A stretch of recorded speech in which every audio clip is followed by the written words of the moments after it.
சாத்தூர் அருகே சட்டவிரோதமாக பட்டாசுக்கான கருத்திரி தயாரித்த போது மின்சாரம் தாக்கி 2 புலம்பெயர் தொழிலாளர்கள் உயிரிழந்தனர். இதுகுறித்த கூடுதல் விவரங்களை எமது செய்தியாளர் துரைராஜ் வழங்க கேட்கலாம். வணக்கம் துரைராஜ், விவரங்கள் என்ன? வணக்கம். இன்று விருதுநகர் மாவட்டம் சாத்தூர் அருகில் உள்ள கே மேட்டுப்பட்டி என்ற கிராமத்தில் தனியாருக்கு சொந்தமான தோப்பில் அமைக்கப்பட்டிருந்த செட்டில் சட்டவிரோதமாக பட்டாசு தயாரிக்க பயன்படுத்தப்படும் கருங்கரியானது தயாரிக்கப்பட்டு வந்ததாக தெரிய வருகிறது.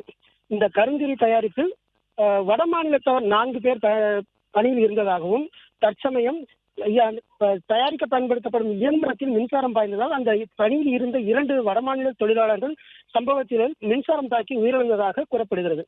மேலும் இந்த உயிரிழந்த வடமாநில தொழிலாளர் பற்றிய விவரத்தை போலீசார் விசாரணை நடத்தி வருகின்றனர். உயிரிழந்த 2 வடமாநிலத்தவரையும் பிரேத பரிசோதனைக்காக சாத்தூர் அரசு மருத்துவமனைக்கு அனுப்பி வைத்து இந்த பட்டாசு சட்டவிரோதமாக பட்டாசு கருங்கரி தயாரிப்பது குறித்து விசாரணை நடத்தி வருகின்றனர்.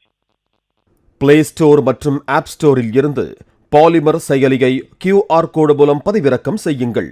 செய்திகளை உடனுக்குடன் பெறுங்கள்.